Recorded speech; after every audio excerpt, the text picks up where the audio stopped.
Señor Burneo, muy buenas noches, gracias por estar con nosotros. A usted por la invitación. Su sucesor, que usted conoce bien, puesto que fue viceministro bajo su autoridad, el señor Alex Contreras, actual ministro de Economía, ha terminado por reconocer lo que muchos otros economistas venían prediciendo o afirmando, que la economía peruana está en este momento, este mes, en recesión.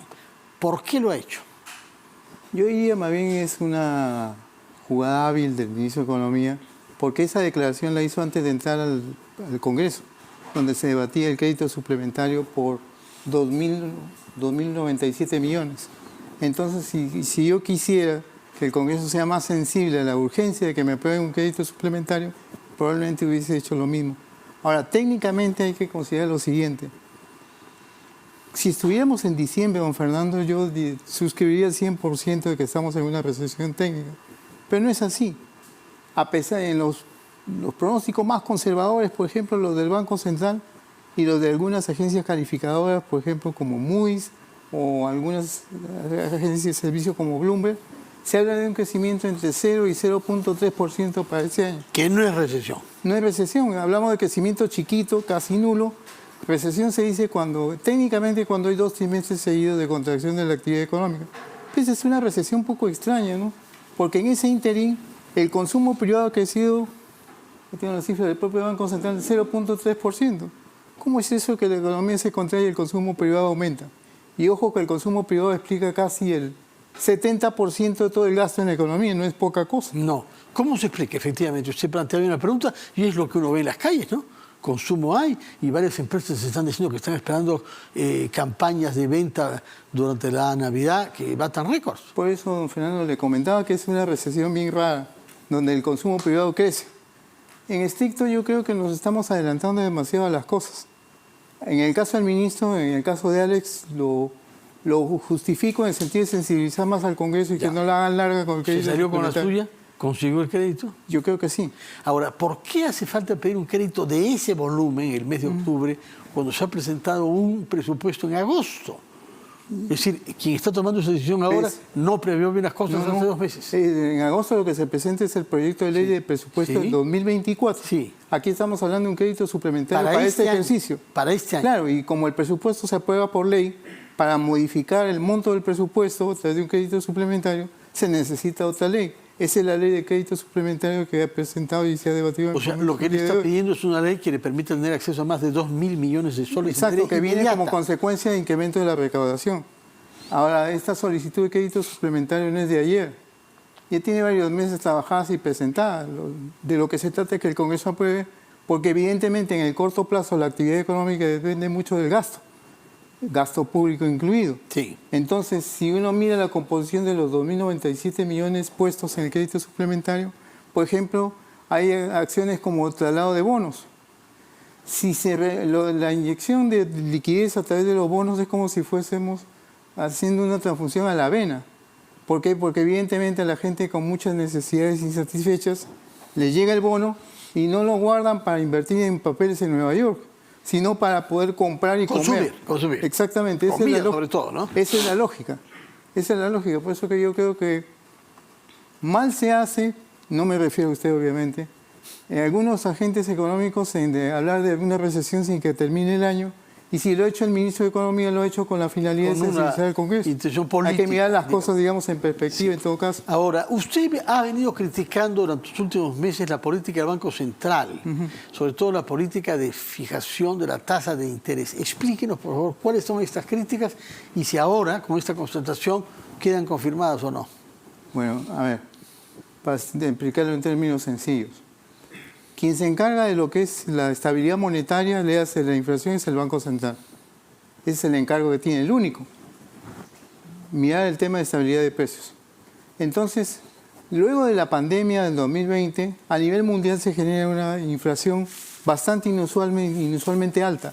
En todo el mundo prácticamente. Sí. Como consecuencia de haber inyectado un montón de liquidez, y en este caso con un crecimiento de bienes y servicios bastante rezagado en función de la liquidez de resultados. Eso es inflación a nivel internacional. Había mucha plata y había mucha plata por relativamente pocos bienes y servicios. En Estados Unidos, en Europa y acá. Entonces, lo que viene a continuación es por la inflación los bancos centrales empiezan a elevar la tasa de interés, su tasa de interés de referencia. ¿Para qué? Para encarecer el crédito y de esa manera disminuir la viada del gasto. Obviamente la idea no era básicamente disminuir la viada del gasto para de esa manera tratar de tener el proceso inflacionario que está ocurriendo de a pocos. En caso del Perú se ha tenido éxito en eso. Pero hay hemos que bajado. Pero evidentemente la tasa de inflación está bajando, pero hay que decir las cosas completas. Lo que yo reclamaba siempre es que al hacer eso el Banco Central, si bien es cierto, todos los bancos centrales hacían lo mismo, de elevar el costo del crédito, eso se denota o va a implicar también una menor actividad económica. Crédito caro significa menos consumo y menos inversión. Lo que yo reclamaba era que la responsabilidad de la desaceleración de la economía, se hablaba de la parte política, sí, pero también debería haberse hablado de la política monetaria, porque evidentemente la decisión de encarecer el crédito afecta a la actividad económica. Aquí, en Japón, en Tailandia, donde uno quiera discutirlo. Y me parecía de que toda la responsabilidad de la desaceleración de la economía se le echaba la culpa al Ministerio de Economía y Finanzas, cuando el Banco Central también tenía parte de culpa en eso, o de responsabilidad, por decirlo menos. Era algo así como que lo que yo reclamaba es decir la verdad completa. ¿Y cómo se explica que los indicadores económicos sean peores ahora que durante la época de Pedro Castillo? Son contextos distintos. En principio, vamos a señalar que cuando ocurre en diciembre la salida del presidente Castillo, se genera una serie de mucha efervescencia política que pasa factura, evidentemente. Pero otro tema importante a considerar es que el contexto externo es distinto, porque ya a nivel internacional las tasas de inflación vienen bajando, cosa que no se daba en el año 2022, por ejemplo. Y eso sí viene pasando ahora en el 2023. Aparte, evidentemente, el fortalecimiento de la economía americana pinta un contexto absolutamente distinto del que existía en el 2022.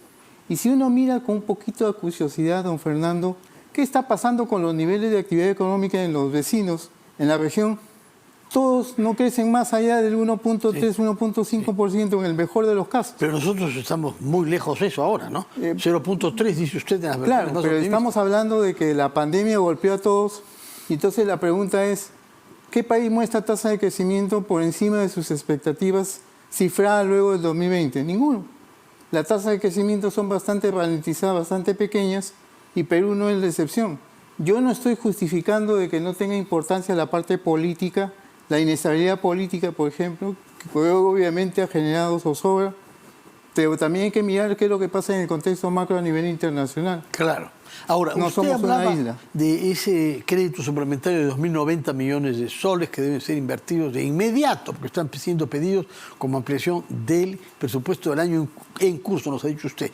¿En qué deben ser invertidos para que tengan un impacto favorable en la reactivación? Yo creo que tenemos dos urgencias, reactivar la economía y prepararnos para el fenómeno del niño global, donde la discusión me parece que es irrelevante decir si va a ser leve, moderado o fuerte, porque el niño puede ser leve, pero si no nos hemos preparado lo suficiente, los efectos van a ser como si fuese un niño fuerte.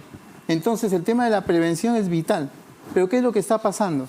Que a nivel de los gobiernos subnacionales, le hace gobernaciones y alcaldías, el nivel de ejecución de las obras de prevención por el fenómeno del niño global no va más allá del 30%. Estamos en el mes de octubre y no va más allá del 30%. Yo creo que situaciones extraordinarias implican decisiones extraordinarias. Creo que dada la mayor capacidad de gestión de los ministerios, debería de recentralizarse el manejo de los proyectos de prevención dentro de lo que son los ministerios y con una separación, digamos, parcial o en todo caso temporal en cuanto a lo que es la ejecución de los recursos por parte de las gobernaciones y de los alcaldes. Porque así como vamos, lo que va a pasar es que viene el fenómeno del niño global en el 2024 a principios, si no en diciembre, y nos va a coger absolutamente en medio de una falta de adecuada ejecución de obras de prevención. Ahí juntamos dos objetivos, prevenir y gastar, que es un elemento en el corto plazo, el gasto es un elemento determinante de lo que es la actividad económica. Algo que sorprende es que estas malas cifras se produzcan pese a que la actividad minera, que había sido nuestro motor principal, está prácticamente al máximo de su capacidad productiva actual, porque no hay conflictos sociales importantes ahora, gracias a Dios. Y el precio del cobre un poco menor que lo que era cuando usted era ministro, pero sigue siendo alto. Yo le respondería lo siguiente. La actividad económica que tenemos hoy de explotación de yacimientos corresponden a una actividad de exploración que debieron de haberse hecho en el pasado. El problema está en que si no se avanza en la exploración para descubrir nuevos yacimientos, la actividad económica va a continuar a la baja en cuanto a lo que es minería, sencillamente porque no tiene yacimientos nuevos. El yacimiento más grande que tenemos en operación, por ejemplo, es el de Cayabeco.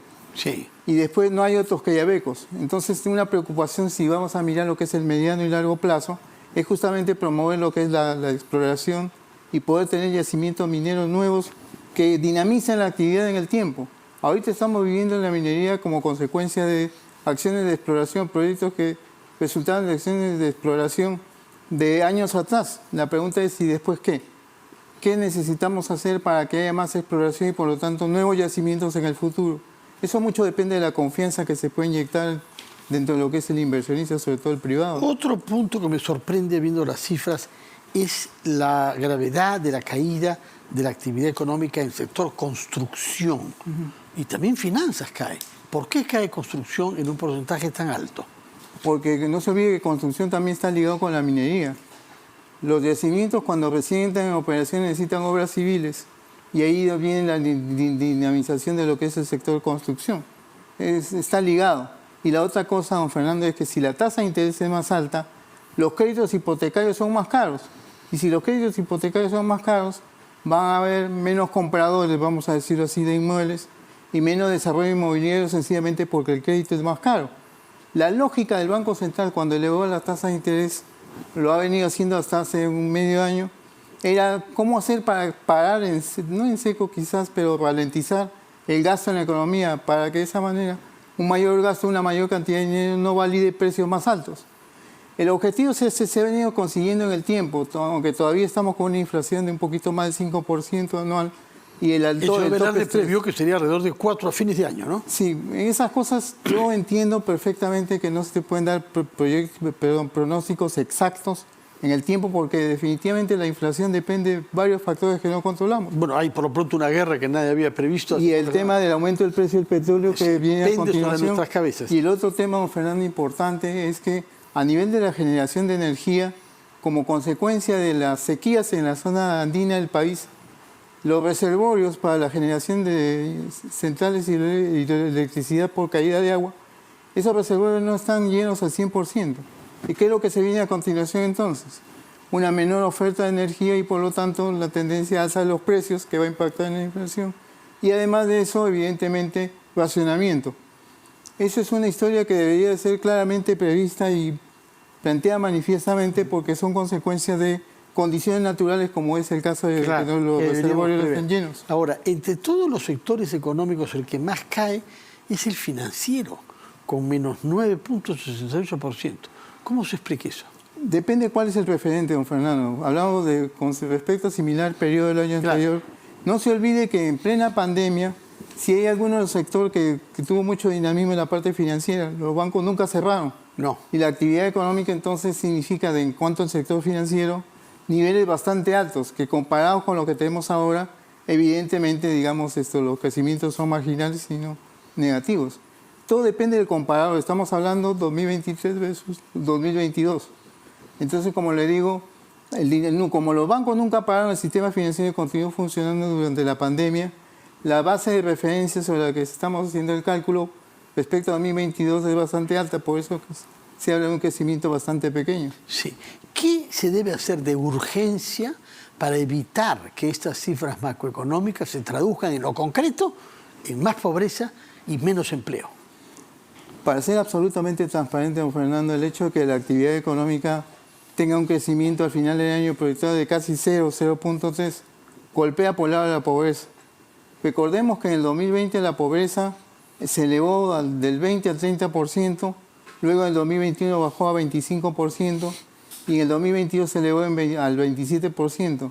Es obvio que con un crecimiento casi nulo, que es el que vamos a tener este año, la pobreza va a aumentar. Y en ese sentido, recuerden que estamos hablando de la pobreza medida por el gasto monetario. Entonces aquí tiene un papel clave, por ejemplo, el tema de reforzamiento de presupuestos, por ejemplo, de ollas comunes y todo lo que son los programas sociales, sobre todo relacionados a la alimentación. Y eso va a depender mucho de la adecuada focalización que hagan las autoridades para lo que es atender la necesidad. Pero si uno se fija en la evidencia empírica, no podría decir claramente que cuando la economía se ralentiza o crece muy poco, la pobreza aumenta.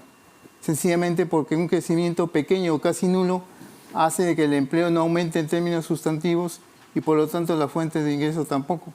Por eso que es clave es el tema del apoyo a los programas sociales, sobre todo los alimentarios, a continuación.